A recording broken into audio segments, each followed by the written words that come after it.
Hi. Well, I just wanted to say thank you. We just hit 400 peeps and that's cool. And which makes me so close to my goal of 500 raccoons. So thank you. That's weird. Okay, fuck you anyways. Hi, what's up? How are you? Everything good? I hope you're having a good morning, afternoon, evening, or night whenever you stumble across this video and watch it. When I first started this channel, not when I first started, I started 4 months ago. I'm still new. What's up? Hi. I did this thing where I talked about some classic books that you might enjoy without having to be super sharp. I am stupid though. Looking back at my older videos, and I came across the classic book recommendation ones, and oh my god, it was so bad.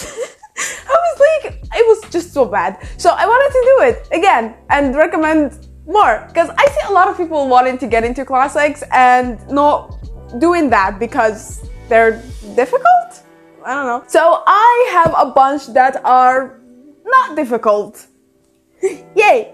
So first off, we have 1984 by George Orwell. This is a dystopian social science fiction. It is written in the third POV. It follows the story of Winston, a lonely 39-year-old. And right out of the bat, we get that something is just off. About where he is, about the society he is, about the future we all have if we keep doing what we're doing. And then a few more chapters in, you confirm all of those suspicions that yes, everything is off and everyone is indeed brainwashed. So basically we are in a society when everyone is controlled and brainwashed by the government and where Big Brother is watching you. I'm talking TV, I'm talking food, I'm talking love, I'm talking sex, I'm talking everything is controlled. Every single moment of your life, everything is controlled. And only that, Winston still has his wits about him and he still dreams and wants a better life and a better future. And then we have The Time Machine by Herbert George Wells. It's so weird saying his full name.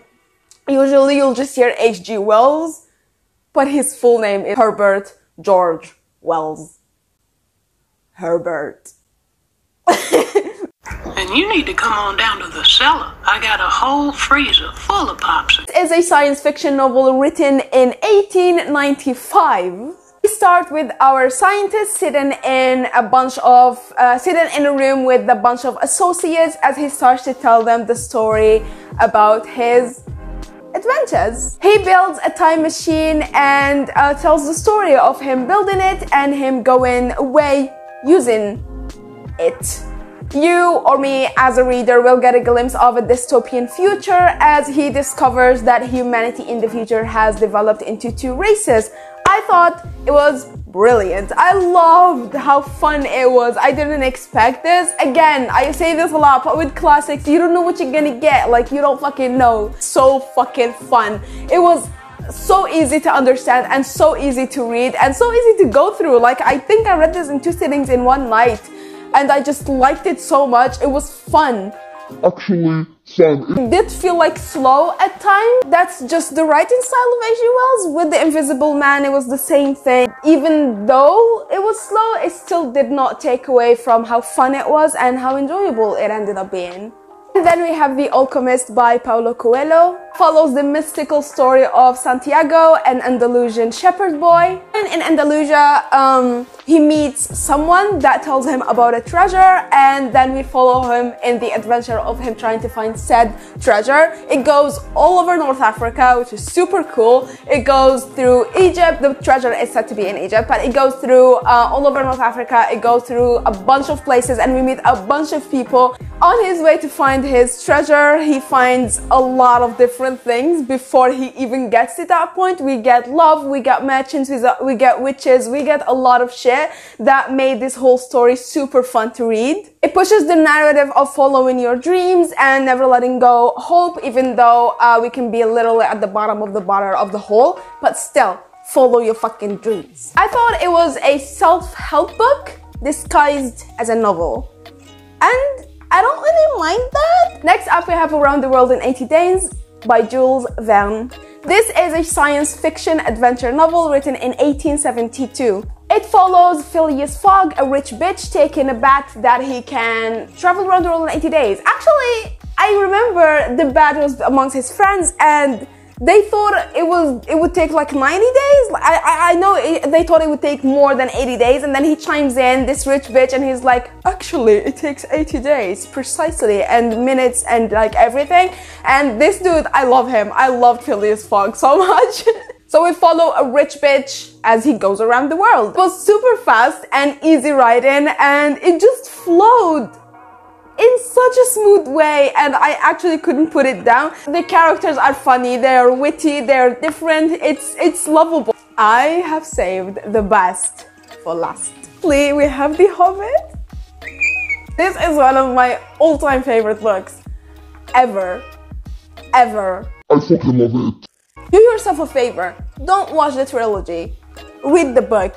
It's not gonna take that long, I promise. So The Hobbit follows Bilbo Baggins, a hobbit.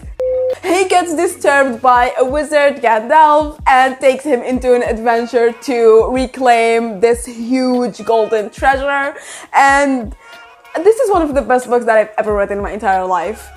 Ever. It's so good. It's so freaking good. The writing is just poetry. It's poetry. The music in it, the writing, the fucking, how funny it was, how witty it was, how different the characters were. It really was just so fucking perfect in this book. It's my 100th all-time favorite book ever, and you need to read it now. And if you're looking into classics, just pick up The Hobbit. Take your time with it. It's so freaking good. All the characters we meet, jeez, all the dwarves, all the people we meet, they're just so freaking good. And the terms that were used, the terms that were actually like made up by Tolkien, it's just so good. It's fun. This is fun. I did not want, like, I envy everyone who's going to read The Hobbit for the first time. It's one of my all-time favorite books ever. We know. So I gave it 5 out of 5 stars if you couldn't tell. These has been some classics that I guarantee you'd enjoy, and a gateway. This is a gateway drug to books, to more classics, especially The Hobbit. You're gonna love it. Please go read it. Please, please, please. Thank you so much for watching. Thank you for being here. Thank you for liking, commenting, subscribing, or unsubscribing, or interacting in any way, shape, or form. Everything is greatly appreciated, and I'll see you next video. Bye.